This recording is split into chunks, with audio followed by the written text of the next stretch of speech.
Alright guys, welcome back to another Dice Run How to Play. This is going to be a Sonic homebrew. So this is going to be a 2 out of 6 difficulty set up by the homebrew for Kaya. So if you want to go to the Dice Run Homebrew Discord and shout out Kaya, you can talk to him, tell you how much you liked his character, and all that jazz. But Sonic has 3 new abilities that we've never covered, including a boost gauge up here at the top, which we'll talk about.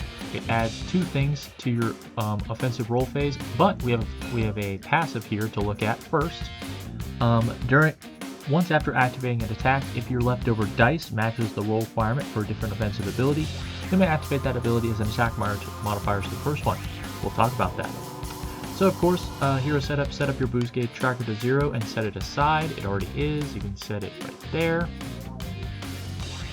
And then your dice anatomy, 1, 2, 3 is strike, 4, 5 is ring, and 6 is boost. Alright, so let's say, where's our dice? There's our dice. Let's see here. Let's put on the automatic dice roller. There, 6, 6, 6, 6. Let's just say that we rolled. Let's say we rolled this one. So deal 5 and gain dash. So we gain a dash token. So what does dash do? When a player with this token receives damage, you may spend this token to roll 1. On 3 to 4 prevent 2, on 5 to 6 prevent 3. So let's say that we targeted 5 damage to our attacker, we took 2 damage, and then they attacked us with, let's say, 6 damage incoming to us. We can spend this dash token, automatically roll a dice, nothing happens. But let's say that we did re-roll, and we rolled a 4. On a 4, we prevent 2 of that damage and only take 4, but since we only rolled a 1, if we roll a 1 or 2, fails. 3 to 4, we prevent 2. 5 to 6, we prevent 3. So, since we rolled a 1, we just take the full 6. Alright, so let's see here.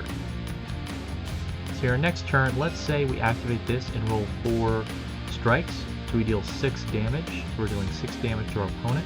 And then we may spend dash to gain a boost. So let's say we had a dash token. Let's say we activated stop, dealt 5 to our opponent, they dealt 1 back to us, they dealt 6 back to us. We can roll our defensive, which is 2 dice. Down here, our defensive, we roll 2 dice. We roll 2 1, so add 1 dice times boost, we don't have that. Deal 1 times ring. If no boosts were rolled, gain 1 boost. Oh, that's good. We don't even have to do that. We have our dash token, and since we didn't roll a single boost, we gain a boost. So 1 boost token. Now we're up to 1 on the boost gauge. So what does the boost gauge mean?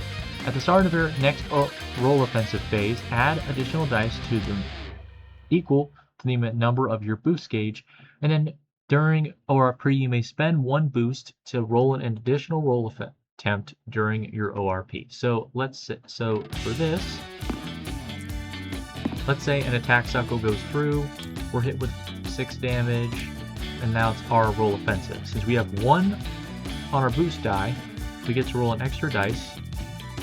So now we can roll 6 dice instead of 5, because we have 1 boost. So we can roll these 6 for free.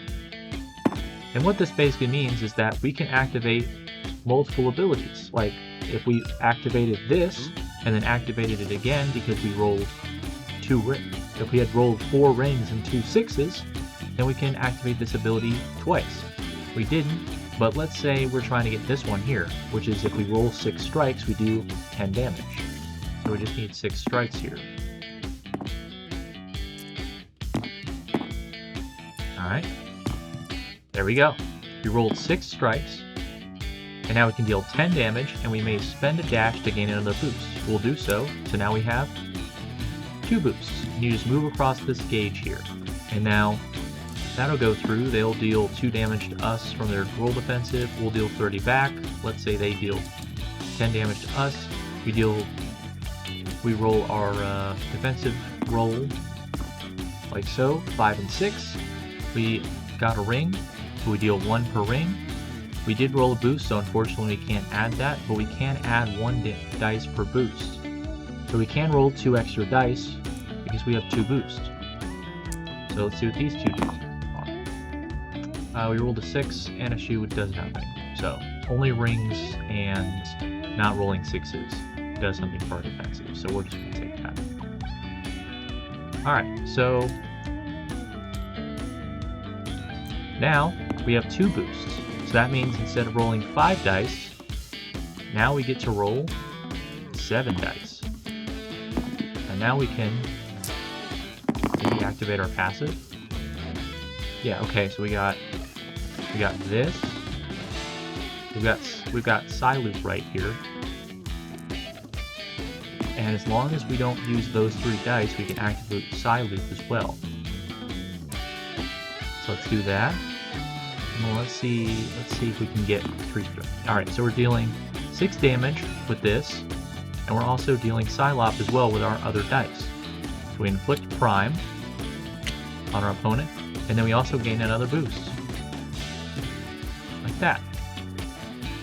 They're dealing 6, they take 6, let's say they deal 3 back to us, and now they're hit with Prime. So let's say we go through another attack cycle, they hit us with 10 damage, but now they have Prime on them. So this attack cycle, we have another boost, so now we can roll up to 8 dice. So 3, let's clone that. And you can kind of see how this character works. You're rolling more dice the more your boost goes up. But you don't need to roll that much. Like, let's say we wanted to do this and just deal 10 damage here. But we want to get to that. So we need, let's say that we rolled, let's say that this was our final roll. We have these 3 down here, and we have 5 strikes. Well, we want to get to 6 strikes to deal the 10 damage. Well, we can spend a boost to roll an additional time. We'll lose a dice, because we can't use that dice anymore, but we'll get an extra roll attempt. Alright, we didn't roll a strike. Spend another boost. Get rid of this one. Alright. Oh, we didn't get it. But we can. So we're dealing 8 damage to our opponent. But they have primed. So when this token is in, this token cannot be has no effect when it's inflicted or transferred on the turn it's given. So it couldn't affect the last time, but this turn, when a player afflicted with this token is attacked, they remove this token and add 2 damage to the incoming attack, and if the attack was done via defendable damage, it is undefendable. So we're dealing 8 defendable damage, plus 2, it's now 10 defendable damage, and since it is defendable, now it's 10 undefendable damage, so they just take it. So Primed is a very powerful token. It's basically a plus 2 damage, and you also add damage to it. Alright. So yeah, that's basically Sonic. He's basically gaining a bunch of dice and through his boost gauge. It boosts his rolls, allows him to do more damage, and activate more effects and abilities, but he can also spend to perform additional roll attempts if he doesn't get the rolls he wants. But yeah, that's going to do it for this video, guys. Thank you guys so much for watching. As always, remember to like if you like, dislike if you don't, subscribe down below if you're new to the channel. I'll link this Steam mod down in the description below so you can view it, and I'll see you guys with the next character. Toodaloo!